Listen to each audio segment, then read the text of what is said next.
Today we'll be reading The Lorax by Dr. Seuss.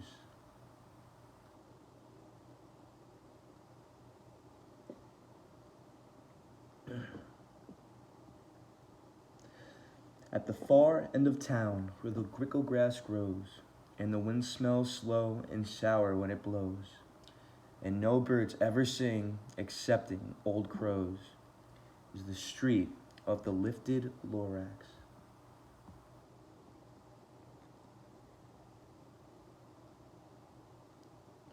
And deep in the grickle grass, some people say, if you look deep enough, you can still see today where the Lorax once stood, just as long as it could, before somebody lifted the Lorax away.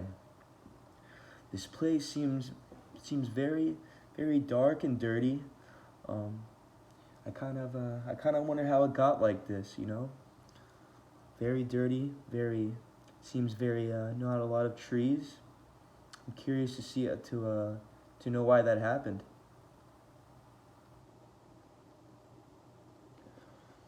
What was the Lorax, and why was it there? And why was it lifted and taken somewhere?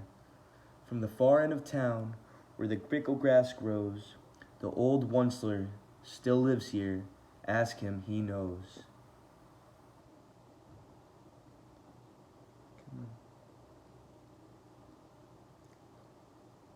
You won't see the Onceler, don't knock at his door. He stays in this lurkin, cold under the roof, where he makes his own clothes. Where he make out of myth muttered moof. And on special dank midnights in August he peeks out of the shutters, and sometimes he speaks and tells how the Lorax was lifted away. He'll tell you perhaps, if you're willing to pay.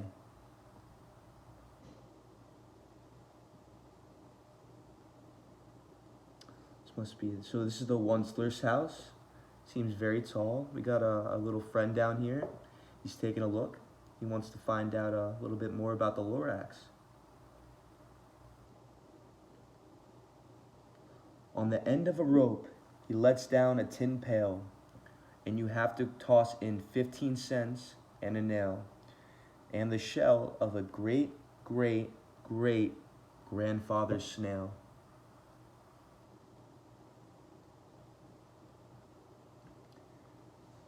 As you see, he's putting his payment in the pail to bring up to the Onceler. Then he pulls up the pail, makes a most careful count to see if you've paid him the proper amount.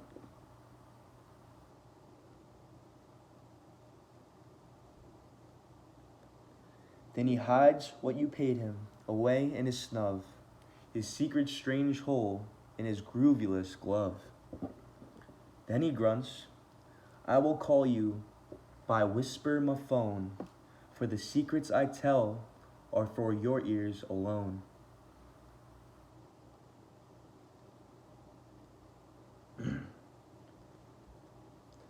Down slops the whisper my phone to your ear, and then the old Onceler whispers are not very clear, since they have to come down through a snurgly hose, and he sounds as if he had smallish bees up his nose. Now I'll tell you, he says, with his teeth sounding gray, how the Lorax got lifted and taken away. It all started way back, such a long time back.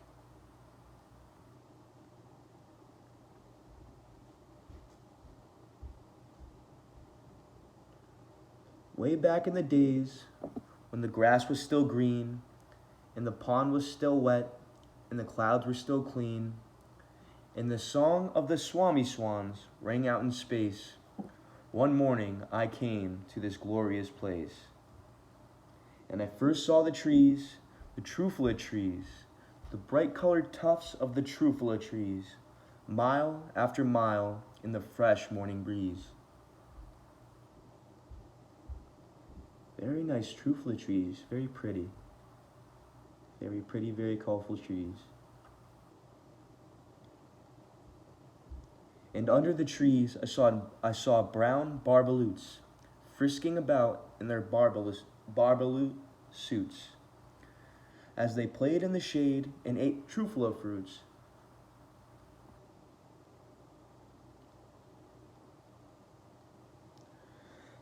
From the ripulous pond came the comfortable sound of the humming fish humming while splashing around.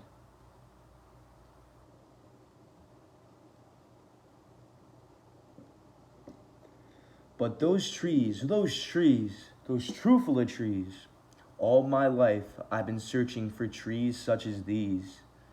The touch of their tufts was much softer than silk, and they had the sweet smell of fresh buttery milk.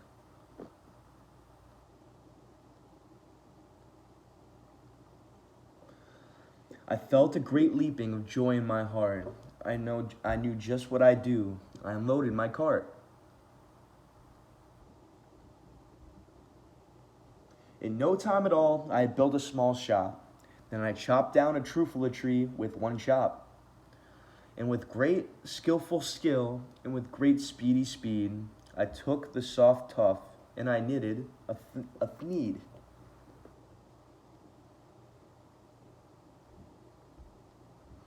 Chopping down the trees. It doesn't seem like a very nice thing to do to the trufula trees.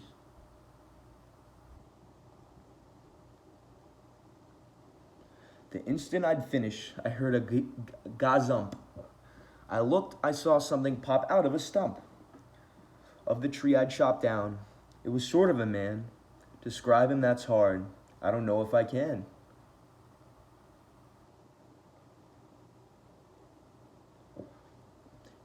He was shortish and oldish and brownish and mossy, and he spoke with a voice that was sharpish and bossy.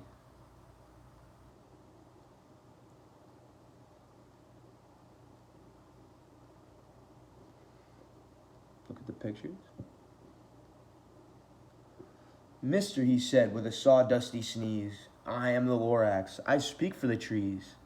I speak for the trees have no tongues, and I'm asking you, sir, at the top of my lungs. He was very upset as he shouted and puffed. What's that thing you've made out of my trufula tuft?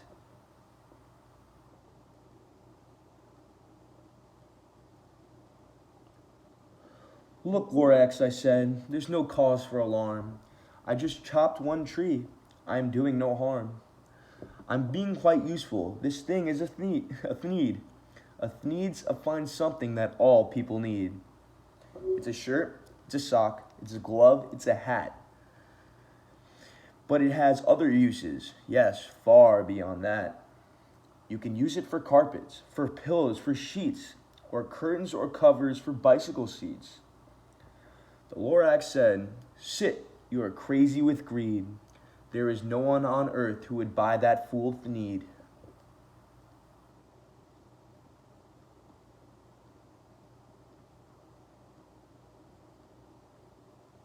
Wow. Lorax doesn't seem very happy.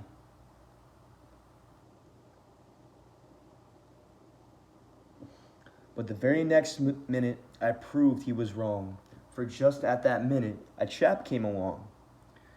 And he thought that the thneed I had knitted was great. He happily bought it for $30.98. I laughed at the Lorax. You poor, stupid guy. You never can tell what some people will buy.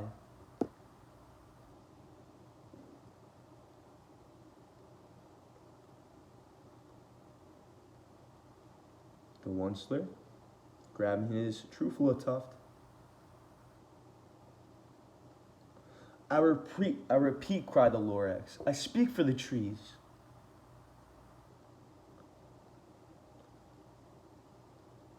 I'm busy, I told him. Shut up if you please.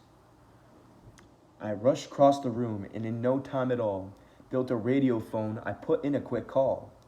I called all my brothers and my uncles and my aunts, and I said, listen here, here's a wonderful chance for the whole Onceler family to get mighty rich. Get over here fast, take the road to North Nitch. Turn left at Weehawken, sharp right at South Stitch.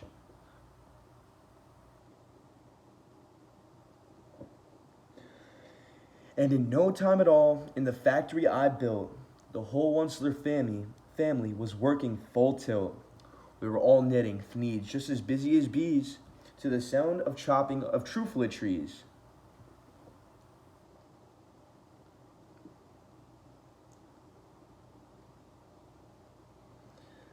Doesn't look like the Onceler's just chopping more than one tree. Seems like he likes making these thneeds. Wonder how that's gonna go. Then, oh baby, oh, how my business did grow. Now chopping one tree at a time was too slow.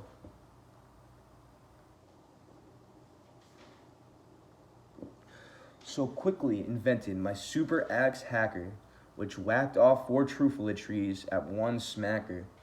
We were making thneeds 4 times as fast as before, and that Lorax, he didn't show up anymore.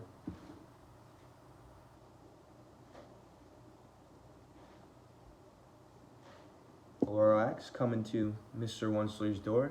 Doesn't seem very happy. But the next week he knocked on my new office door. He snapped, I am the Lorax who speaks for the trees, which you seem to be chopping as fast as you please. But I'm also in charge of the brown barbaloots, who played in the shade in their barbaloot suits, and happily lived eating truffula fruits.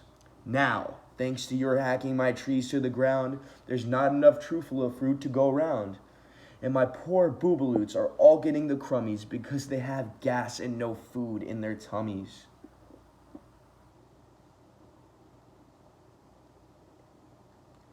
They loved living here, but I can't let them stay. They'll have to find food, and I hope that they may. Good luck, boys, he cried, and he sent them away. See, I would be very upset if I was forced out of my home like that.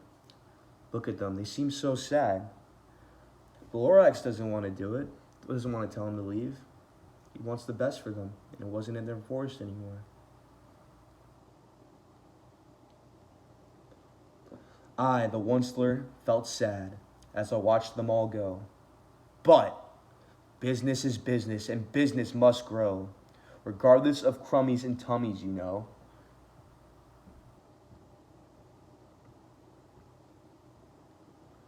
Whole Thneed factory now.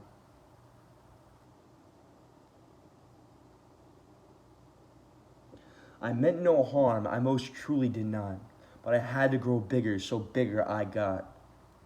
I biggered my factory, I biggered my roads, I biggered my wagons, I biggered the loads. Of the thneeds I shipped out, I was shipping them forth to the south, to the east, to the west, to the north. I went right on biggering, selling more thneeds, and I biggered my money, which everyone needs.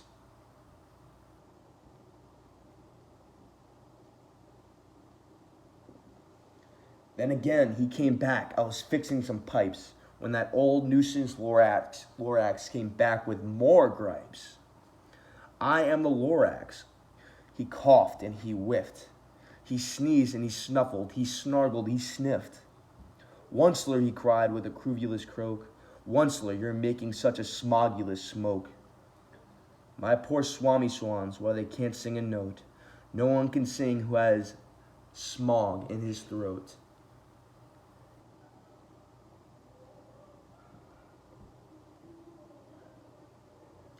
Wow, it looks very dirty. I remember when the forest was very nice and clean. Now the Onceler seems to be making a real mess of the place.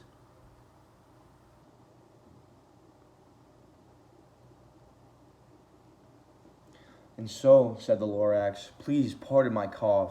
They cannot live here, so I'm sending them off.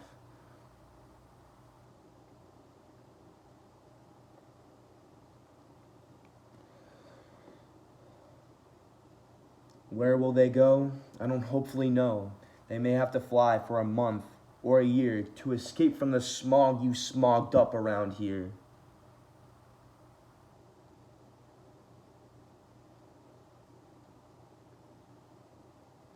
What's more, snapped the Lorax. His dander was up. Let me say a few words about Gluppity Glup. Your machinery chugs on. day and night without stop, making gluppity glup. Also sloppity slop. And what do you do with this leftover goo? I'll show you, you dirty old onceler man, you.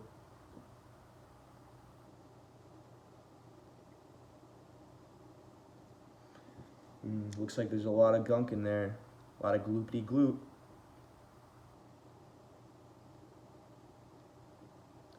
Wow, that doesn't look very nice. Looks very dirty. Ruining the water. Look at the poor fish down there.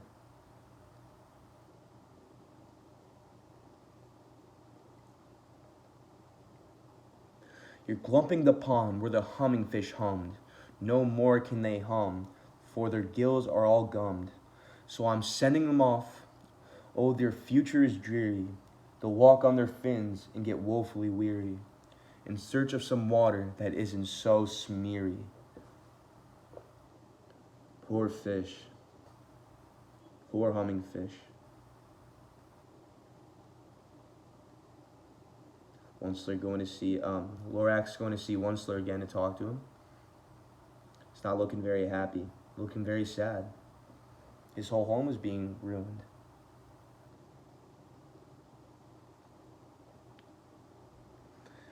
And then I got mad. I got terribly mad. I yelled at the Lorax. Now listen here, Dad. All you do is yap yap and say bad, bad, bad, bad. Well, I have my rights, sir, and I'm telling you, I intend to go on doing just what I do.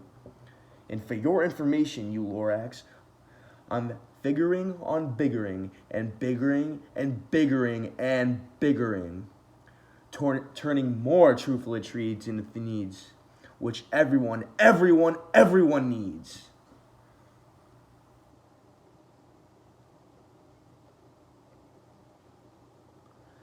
And at that very moment, we heard a loud whack. From outside in the fields came a sickening smack of an axe on a tree. Then we heard the tree fall, the very last truffula tree of them all.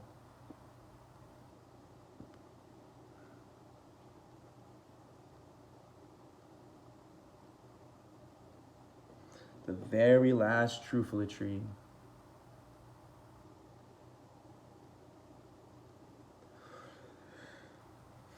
No more trees, no more needs, no more work to be done. So in no time, my uncles and aunts, everyone, all waved me goodbye. They jumped into my cars and drove away under the smuggered stars.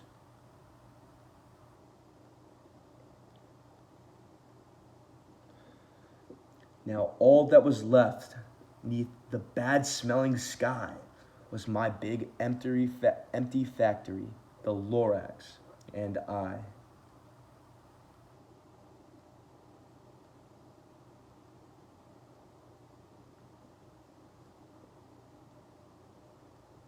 Wow, it's terrible.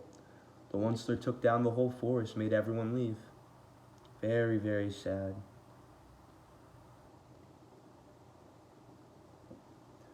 The Lorax said nothing, just gave me a glance, just gave me a very sad, sad backward glance, as he lifted himself by the seat of his pants. And I'll never forget the grim look on his face when he hoisted himself and took leave of this place, through a hole in the smog without leaving a trace.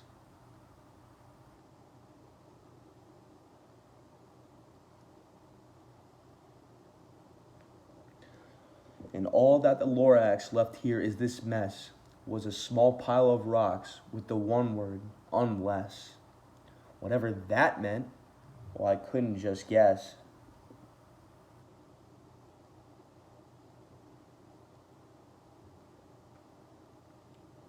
That was long, long ago, but each day since that day, I've sat here and worried away. Through the years, while my buildings have fallen apart, I've worried about it with all of my heart. Lots of smog up there, lots of dirty air. It's hard for something to live there.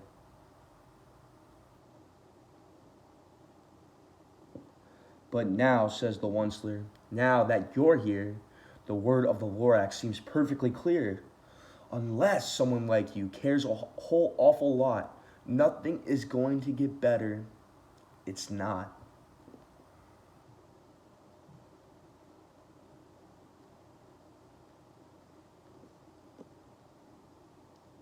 Dirty air, very dirty air. Looks like the Onceler's throwing something down to the boy. Something small, right there, look at that. Wonder what it is.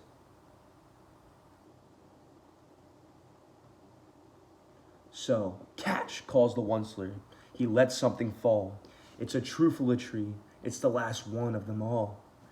You're in charge of the last of the Trufula seeds. And Trufula trees are what everyone needs. Plant a new Trufula, treat it with care. Give it clean water and feed it fresh air. Grow a forest, protect it from the axes that hack. Then the Lorax and all of his friends may come back.